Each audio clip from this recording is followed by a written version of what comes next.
안중근을 비롯한 12명의 애국지사가 결연한 의지를 다진 후 1909년 10월 드디어 안중근에게 그 의지를 실현할 수 있는 기회가 찾아오게 됩니다. 안중근은 지체 없이 연해주를 떠나 어디론가 향하죠. 바로 이 인물을 만나기 위해서였습니다. 드디어 나옵니다. 드디어 나옵니다. 이토 히로부미.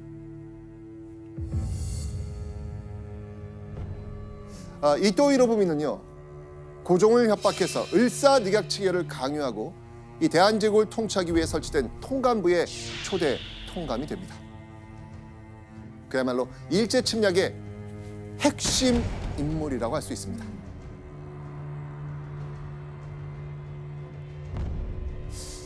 자, 그런데 당시 일본에 있던 이 이토 히로부미가 며칠 내로 이곳에 방문한다는 소식이 신문에 실린 겁니다.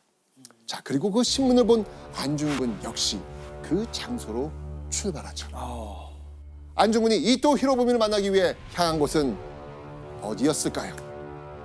우리가 처음에 본 하얼빈역. 맞습니다. 여러분이 알고 있는 그 장소역입니다.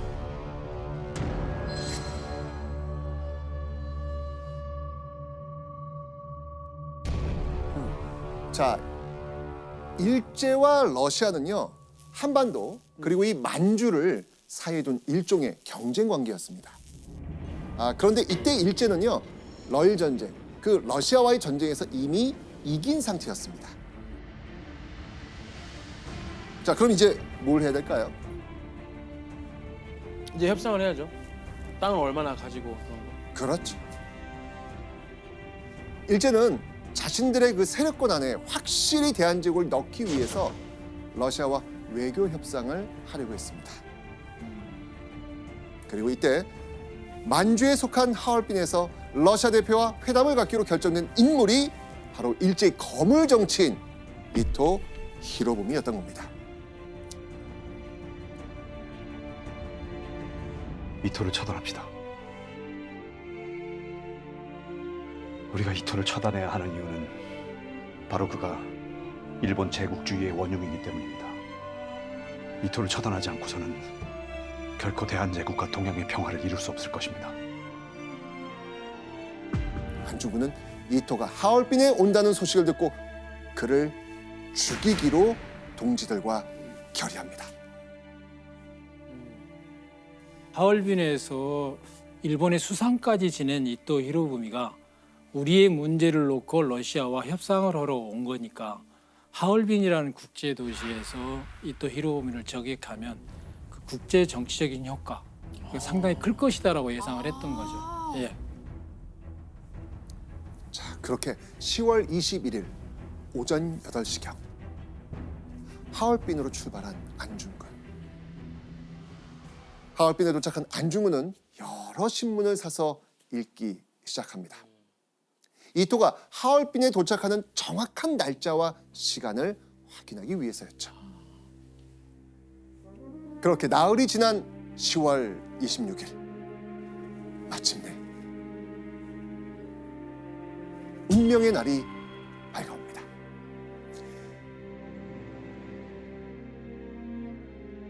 낡은 양복을 입고 권총을 챙긴 안중근은 오전 7시경 하얼빈역에 도착합니다.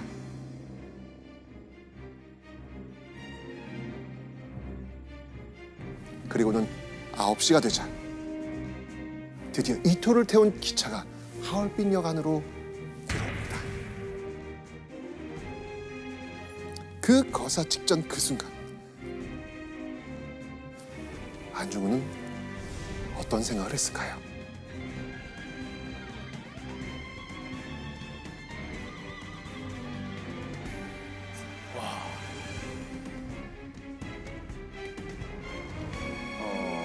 마지막이잖아요. 이제 이게 성공하거나 실패하거나 내 인생의 마지막 순간이기 때문에 아무리 강한 마음을 먹은 사람도 좀 힘들었지 않았을까. 이 심장 소리가 귀에도 들리는 날 있잖아요. 그런 데 있잖아요. 막 그랬을 것 같아요. 1분 1초가 영원처럼 흘러가는 이때 열차 안에서 러시아 대표와 30여 분간 대화를 나눈 이토 히로부미가 드디어 플랫폼으로 내려섭니다. 그리고 마침내 이토가 사정권에 들어온 순간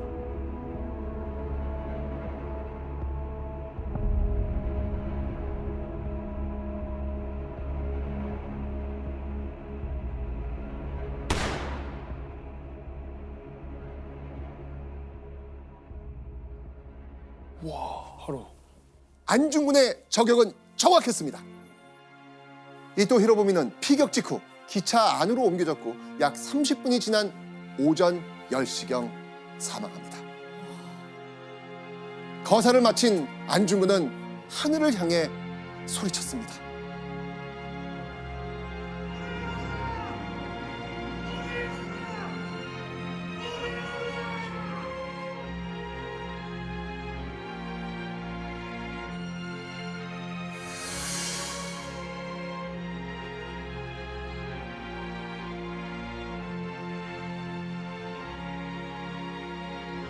이렇게 만세를 외친 후 안중근 달려드는 러시아 헌병에게 안중근은 조금도 저항하지 않고 순순히 체포해용합니다. 당시 안중근의 모습이 있어요. 있어요? 그 모습을 영상으로 영상으로? 영상으로 한번 확인해 보겠습니다.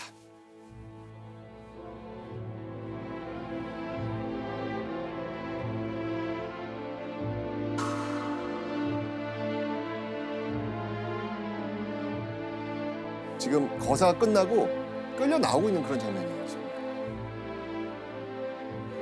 저두 사람 같이 사이. 걸어가고 네. 있는 거예요. 저 두 사람 사이, 저 뒤에. 네.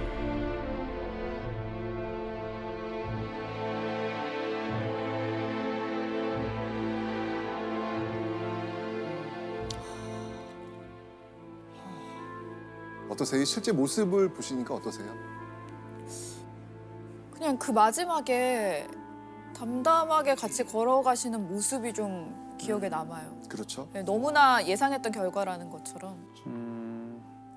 신주백 교수님. 예. 그럼 안중근은 전혀 도망칠 생각은 하지는 못했던 것 같아요. 예, 도망칠 생각을 아예 안 했죠. 현장에 경비원들이 굉장히 많지 않습니까? 저는 오히려 안중근이 현장에서 죽지 않은 것만 해도 다행이라고 생각하는데 예, 그 측면에서 보면 본인 스스로도 그걸 예측했을 거 아니에요. 도망가봐야 갈 데도 없다라는 거. 그래서 오히려 본인의 결연한 의지를 보여주는 측면에서 꿋꿋함 내지는 정당함을 보여주는 측면에서 오히려 더 낫지 않았나. 맞아요. 이토 히로부미를 사살한 안중근의 하얼빈 의거 당연히 조국에 남아있던 가족들에게도 전해집니다. 이 소식을 들은 가족들은 어땠을까요? 가족들. 일단 계속 계속 조마조마하면서 하루하루 이렇게 살아가고 있는데 갑자기 이 소식을 들으면 저는 그냥 다리 힘이 풀리는. 이게 뭐 참. 이 당시에 24살, 20살이었던 안중근의 두 동생 안정근과 안공근은요, 이 가족을 대표해서 형 안중근의 옥바라지를 하기 위해 낯선 타지로 떠납니다. 이때 두 사람이 향했던 곳은 어디일까요? 보시죠. 바로 안중근이 갇혀있던 중국 리순 감옥이었습니다.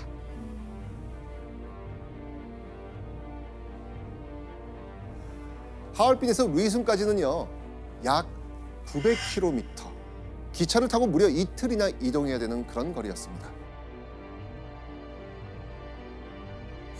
완전 끝 거리가 쪽에 있네요. 네. 자, 그런데 안중근은 왜 이렇게 멀고 먼 리순 감옥에 갇히게 된 걸까요? 하얼빈 의거로부터 약 10여 년 전 중국 정부와의 러청 조약을 통해서 철도 부설권을 획득한 러시아는요, 하얼빈 일대에 광활한 철도 부속지를 지정해 놨습니다. 자, 그러면 하얼빈은 어느 나라에 속한 땅일까요? 러시아. 그렇죠. 중국 땅이지만 러시아 정부의 행정권이 미치는 장소가 바로 하얼빈이었던 겁니다. 자, 그렇다면요. 원래대로라면 안중근은 그럼 어디서 재판받아야 돼요? 러시아로 그렇죠. 가야죠. 그렇죠. 러시아 정부의 재판을 받아야 됐는데, 자, 이런 국제 관계를 무시한 채 안중근의 신병과 재판권은 바로 일제에 넘어갔습니다. 과연 무슨 이유였을까요?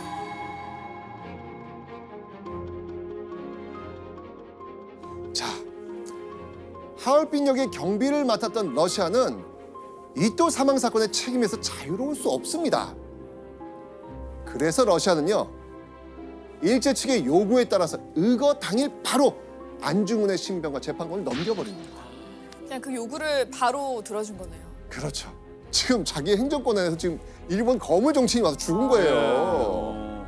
최악의 경우 또 한 번 일제와 전쟁이 일어날 수도 있는 엄청난 외교 사건이었던 겁니다. 그렇게 재판권을 넘겨받은 일제는요, 자신들이 러일 전쟁 이후 차지했던 바로 저곳 중국 리순 지역의 감옥에 안중근을 가둔 겁니다. 러일 전쟁 이후 리순 지역은 일본이 통치하고 있었습니다. 그곳이라면, 이 리순이라면 일본인 판사와 일본인 검찰 그리고 일본인 변호인을 두고 자신들의 입맛대로 재판을 진행할 수 있다 없다? 있다. 일제가 안중근의 재판을 두고 얼마나 치밀하게 움직였는지 알 수 있는 그런 부분입니다. 그렇게 1910년 2월 7일 마침내 안중근의 첫 번째 공개 재판이 이루어집니다. 이 공개 재판을 보기 위해서 500여 명의 방청객이 새벽부터 법원으로 몰려듭니다. 정말 북새통을 이룰 정도였는데요. 현장 사진이 하나 있습니다. 한번 보시죠. 엄청나게 지금 많이 모였죠, 지금요. 왜냐면 이건 어마어마한 사건이니까요, 지금요. 그렇죠? 전 세계를 놀랍게 했던 사건이니까 이렇게 많은 이 방청객들이 있는데 안중근 확인 되시나요? 예, 저기 계시네. 맨 오른쪽. 네, 여기 지금 계시죠, 지금. 네. 일본인 판사는 안중근에게 왜 이토를 사살했는지 묻습니다. 안중근은 거침없이 대답했죠. 자, 그 대답. 오늘은 이 도현 씨가 참 그 분위기에 맞을 것 같아요. 네. 도현 씨가 한번 읽어주실래요? 알겠습니다. 네. 나는 한국 의병의 참모 중장으로서 독립전쟁을 하여 이토를 죽였고 또 참모 중장으로서 계획한 것인데 지금 이 법원 공판장에서 신문을 받는다는 것은 잘못된 일이다. 이게 무슨 뜻인지 알겠어요? 전쟁, 예, 독립전쟁 중이다. 전쟁 중에는 나도 죽일 수 있고 너희도 나 죽일 수 있고 나는 그거다. 그 포로다. 그렇죠. 포로다. 이제 이해가 나는 되시죠? 포로다. 맞습니다. 맞습니다. 안중근이 이토를 죽인 것은 사사로운 개인 감정 때문이 아니라 의병으로서 일제와의 독립전쟁 중에 벌어진 사건이라는 겁니다. 그러니까 전쟁 중에 붙잡힌 자신은 국제법에 따라 포로로 취급받아야 된다. 라는 그런 주장이었던 것이죠. 안중근은 전 세계가 주목하는 이 공개 재판에서 일제의 침략 행위와 대한제국의 독립 의지를 알리려고 했던 겁니다. 자, 이렇게 안중근이 이토와 일제를 막 거침없이 비판하니까 일본인 재판장 너무 당황합니다. 어떻게 했을까요? 말 못하게. 예. 일단 다 나가. 안중근 빼고 어? 다 나가야겠다. 맞습니다. 아, 방청객을 퇴장시켜버리고요. 재판을 비공개로 돌려버립니다. 교수님, 이 얘기만 들어봐도 네. 안중근 재판이 굉장히 공정하지 않았다는 생각이 그렇죠. 들거든요. 예. 사실은 하얼빈에서 리순 감옥으로 옮긴 것 자체가 잘못된 거잖아요. 그런데 재판을 받는 사람의 입장에서 자기를 보호할 수 있는 권리 중에 가장 중요한 것 중에 하나가 변호인을 내 마음대로 나를 지켜줄 수 있는 사람 내가 선정하는 거잖아요. 네. 그렇게 못했잖아요. 그렇죠. 그래서 물론 이제 영국인이나 러시아인이 내가 변호해줄게 이렇게 스스로 나선 적도 있는데 그 일본이 다 못하게 했어요. 왜? 그렇게 되면 이 재판 과정이 전 세계에 알려지게 되니까. 자, 그렇게 첫 번째 재판이 시작된 지 불과 일주일 만인 1910년 2월 14일. 속전속결로 안중근의 사형 선고가 내려집니다. 일제히 일방적인 재판 과정 끝에 내려진 사형 선고. 그 선고를 들은 안중근은 리순 법원 최고 책임자인 고등 법원장에게 깜짝 놀랄 만한 요청을 합니다. 바로 사형 집행 날짜를 미뤄달라고 한 겁니다. 대체 무슨 이유였을까요? 왜 그러지? 바로 이걸 남기기 위해서였습니다. 맨 오른쪽에 뭐라고 적혀있는지 혹시 읽으실 수 있을까요? 동, 양인가? 양, 오, 뭐지? 동양평화론. 맞습니다. 동양 평화론. 안중근이 사형 집행일을 미뤄달라고 한 이유, 판결의 부당함 아니었습니다. 죽음을 미루고 싶은 마음 아니었습니다. 안중근이 원했던 것은요, 바로 이 동양 평화론을 집필할 수 있는 시간이 필요했기 때문입니다. 교수님, 그 안중근이 얘기하는 동양평화론이 어떤 거예요? 뭐예요? 안중근의 동양평화론을 이야기한 핵심은 내가 이토 히로부미를 죽인 15가지가 있는데 그 14번째가 동양평화를 깨트린 죄예요. 그러면 반대로 안중근은 어떤 면에서 동양평화를 이야기했을까? 대한제국, 일본 세 나라가 서로 주권을 인정하고 국제기구를 만들어서 서로 안정되게 협력하고 교류하는 이런 사회가 동양평화를 달성하는 사회다. 그런데 저 당시에 평화라는 단어는 굉장히 낯선 언어였어요. 그만큼 저 당시에 저런 문제를 사고한다는 것 자체가 선진적인 거다. 자, 이렇게 안중근의 동양 평화론에는 대한제국만의 이익이나 일제를 향한 분노가 담겨 있지 않습니다. 안중근이 제시한 동양 평화의 방법은 세 나라가 동등한 입장에서 노력하는 공동체 정신이었습니다.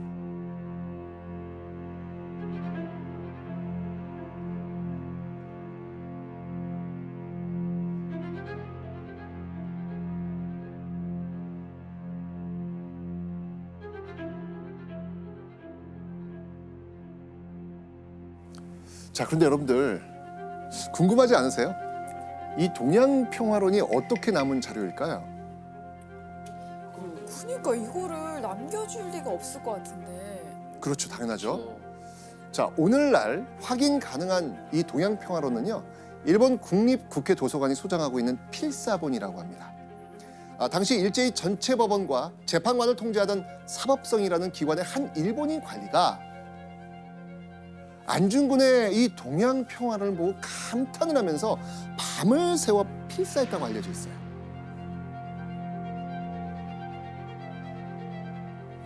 진짜요? 네. 그런데 이 일본인 관리가 필사한 동양 평화론은요, 고작 17쪽 분량의 미완성 상태로 발견됐습니다. 왜였을까요? 쓰다가 돌아가신 건가요? 맞습니다. 일제가 결국 안중근의 요청을 받아주지 않은 겁니다. 그러니까 들어줄 리가 없죠. 그렇죠. 비가 추적추적 내리는 1910년 3월 26일. 결국 안중근은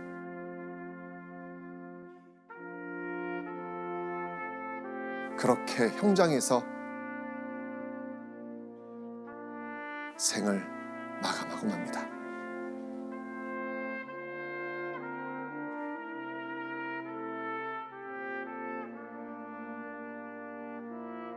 이날 3월 26일 안중근의 모습을 사진으로 확인해 보겠습니다.